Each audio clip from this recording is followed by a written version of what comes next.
ಜೊತೆಯಲ್ಲಿ ನ್ಯೂಸ್ಗೆ ಸ್ವಾಗತ. ನಾನು ಅಕ್ಷಯ. ಕೋಲಾರ ತಾಲೂಕು ಕಚೇರಿ ಎದುರು ಭುಗಿಲೆದ್ದ ಆಕ್ರೋಶ.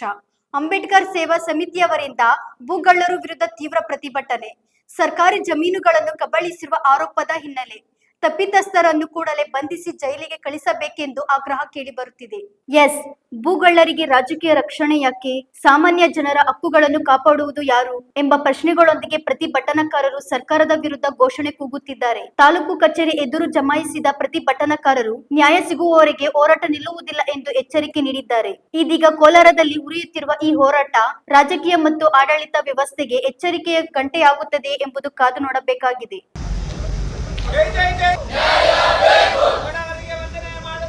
ನಮ್ಮ ಕೋಲಾರ ತಾಲೂಕು ಚಂದ್ರಾಯಪುರ ಗ್ರಾಮ ಮೇಡಮ್. ಇದು ವಿಧಾನಸಭಾ ಕ್ಷೇತ್ರ ಬಂದು ಬಂಗಾರಪೇಟೆ. ಬಟ್ ರೆವೆನ್ಯೂ ಎಲ್ಲ ತಾಲೂಕು ಆಫೀಸ್ ಎಲ್ಲ ನಮ್ಮ ಕೋಲಾರ ವ್ಯಾಪ್ತಿಗೆ ಬರುತ್ತೆ. ಇಲ್ಲೇನಾಗುತ್ತೆ, ಜಂಗಮಶಿಗಹಳ್ಳಿ ಗ್ರಾಮ ಮೇಡಮ್. ಆ ಗ್ರಾಮದಲ್ಲಿ ಹನುಮಂತಪ್ಪ ಅಂತ ಹೇಳ್ಬಿಟ್ಟು ಒಂದು ಕುಟುಂಬಕ್ಕೆ 25 ಎಕರೆ ಜಮೀನು ಮಂಜೂರಾಗಿರೋ ಥರ ಡಾಕ್ಯುಮೆಂಟ್ ಕ್ರಿಯೇಟ್ ಮಾಡ್ತಾರೆ. 25 ಎಕರೆ 1972ರಲ್ಲಿ ಆಗಿರೋಂಥ ಸಾಗುವಳಿ ಚೀಟಿಗಳು. ಅದು ವಾಸ್ತವ ಏನು, ಅವರು ಪೊಸಿಷನ್ ಇಲ್ದಿರಾ, ಬೆಳೆ ಬೆಳೆದಿರಾ, ಏನೇನು ನಡೆದಿದೆ ಅಂತ ಹೇಳ್ಬಿಟ್ಟು ಒಂದು ನೈಜ ವರದಿ ತಗೊಂಡು ರೈತರಿಗೆ ಜಮೀನು ಉಳಿಸೋವಂಥ ಕೆಲಸ ಮಾಡ್ಬೇಕು ಮೇಡಮ್. ಒಂದು. ಎರಡನೇ ವಿಚಾರ, ನಮ್ಮ ಕೋಲಾರ ತಾಲೂಕು ಆಫೀಸಲ್ಲಿ ಮೇಡಮ್ ನೋಡಿ ಮೇಡಮ್, ನಾವು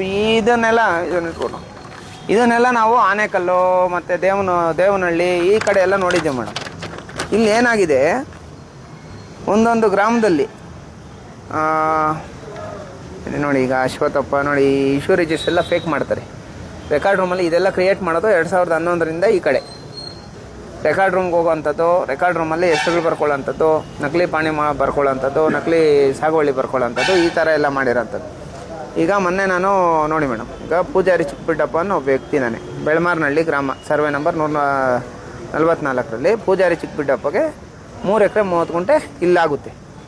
ಹಂಗೆ ಚಾಕರ್ಸ್ನಹಳ್ಳಿ ಗ್ರಾಮದಲ್ಲಿ ಕೂಡ ಅದೇ ವ್ಯಕ್ತಿ. ಇದೇನ್ ಕಾಪೀಸ್ ನೀವು ತೋರಿಸ್ತಾ ಇದ್ದೀರಲ್ಲ, ನೀವು ನಮ್ಗೊಂದ್ ಸೆಟ್ ಕೊಟ್ರೆ ನೀವು ತೋರಿಸ್ತಾ ಇರೋದು ನಮ್ಮಲ್ಲಿ ಆ ಎಂಟ್ರಿ ಇದೆಯಾ, ಆಮೇಲೆ ಅದು ಫೇಕ್ ಆಗಿದೆಯಾ ಅಥವಾ ಸೇರ್ಸಿದಾರಾ ಅಥವಾ ಏನಾದ್ರು ತಿದ್ದಿದಾರಾ, ಅದನ್ನ ನಾವು ವೆರಿಫೈ ಮಾಡಿ we can give you report and if such is added ನಾವು ಅದನ್ನ ಕ್ಯಾನ್ಸಲೇಷನ್ ಗೆ ಅವ್ರಿಗೆ ಕೂಡ ಕಳ್ಸಿಕೊಡ್ಬೋದು. ಇದು ಮೇಡಮ್ ಚಂದ್ರಾಯಪುರದ ವಿಚಾರ ಬಂದಾಗ ಈ ಮಾತು ನಾನು ಏನಕ್ಕೆ ಅಂತ ಇದ್ದೀನಿ ಅಂದ್ರೆ, ಈ ಎಲ್ಲ ಕ್ರಿಯೇಟ್ ಆಗೋದು ಅವ್ರು ತೋರಿಸಂತ ಇಸ್ವಿ 1972 ಇಸ್ವಿ. 72 ಇದೆಲ್ಲ ಪೂರ್ತಿ.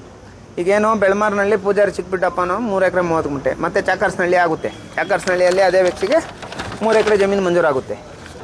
ಈ ಥರ ಅವರು ಹೊಸ ಪಾಣಿ ಕೂಡ ಕೂರಿಸ್ಕೊಂಡ್ಬಿಟ್ಟು ಬೇರೆಯವ್ರಿಗೆ ಒಂದು 25-30 ಎಕರೆ ಜಮೀನು ಮಾಡ್ಕೊಳ್ಳೋಂಥದ್ದು. ಬೆಂಗಳೂರು ಮೂಲದವ್ರಿಗೆ ಒಂದು 10 ಎಕರೆ ಜಮೀನಿದ್ರೆ 5 ಎಕರೆ ರೇಟಿಗೆ ಮಾರೋದು.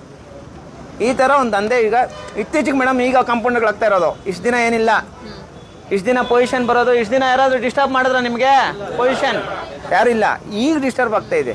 ನಾವು ಹೇಳೋ ಅಂಥದ್ದೇನೆಂದರೆ, ನೀವು ದಯವಿಟ್ಟು ಒಂದು ವರದಿ ರೆಡಿ ಮಾಡಿ ರೀಜ್ನಲ್ ಕಮಿಷನರ್ ಅವರು ಕಳಿಸಿ FSL ರಿಪೋರ್ಟ್ ತರಿಸ್ಕೊಂಡು ಇಷ್ಟು ಜನ ಯಾರು ಫೇಕ್ ಮಾಡಿದ್ದಾರೆ ಅಂತ ಕಣ್ಣು ಮುಂದೆನೇ ಕಾಣಿಸುತ್ತೆ ಮೇಡಮ್. ನಿಮಗೇನು ದೊಡ್ಡ ವಿಚಾರ ಅಲ್ಲ, ಒಂದೇ ವಾರದಲ್ಲಿ ಕಂಡುಹಿಡಿತೀರಾ. ಅವರೆಲ್ಲರ ಮೇಲೂ ಕ್ರಿಮಿನಲ್ ಪ್ರಕರಣ ದಾಖಲು ಮಾಡಿ ಇಂಥ ಬಡವರಿಗೆ ಒಂದಷ್ಟು ಅನುಕೂಲಗಳಾಗುವಂಥ ಕೆಲಸ ಆಗಬೇಕು. ಮತ್ತು ಕೋಲಾರ ತಾಲೂಕಲ್ಲಿ ನಾವು ರಿಕ್ವೆಸ್ಟ್ ಮಾಡ್ಕೊಳ್ಳೋ ಅಂಥದ್ದೇನೆಂದರೆ, ಈಗ ಚಿನ್ನಾಪುರ ಗ್ರಾಮಸ್ಥರು ಬಂದಿದ್ದಾರೆ, ಎಲ್ಲ ಗ್ರಾಮಸ್ಥರು ಬಂದಿದ್ದಾರೆ ಮೇಡಮ್. ಒಂದೊಂದು ಮನೆಗಳಲ್ಲಿ 4 ಕುಟುಂಬ ವಾಸ ಮಾಡ್ತಾ ಇದ್ದಾರೆ, ಮನೆಗಳಿಲ್ಲ. ದಯವಿಟ್ಟು ನೀವು ಸ್ವಲ್ಪ DC ಅವ್ರಿಗೆ ರೆಫರ್ ಮಾಡಿ, ಒಂದೊಂದು ಊರಲ್ಲಿ 4 ಎಕರೆ ಜಮೀನು ನಿವೇಶನಗಳಿಗೆ ಬಡವ್ರಿಗೆ ಮಾಡಿಕೊಟ್ರೆ ಅದು ನಮ್ಮದೊಂದು ರಿಕ್ವೆಸ್ಟ್ ಮೇಡಮ್.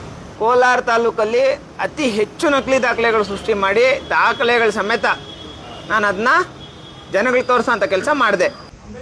ದಯವಿಟ್ಟು ಇಂಥ ಭೂಗಳ್ಳರನ್ನ ವಿರುದ್ಧ ಸಂಸ್ಥಾನ ಅಧ್ಯಕ್ಷರು ಮಾಡ್ತಾರೆ.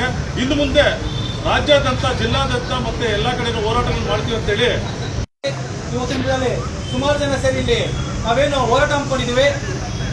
ಈ ಹೋರಾಟ ಸಂಬಂಧಪಟ್ಟಂಗೆ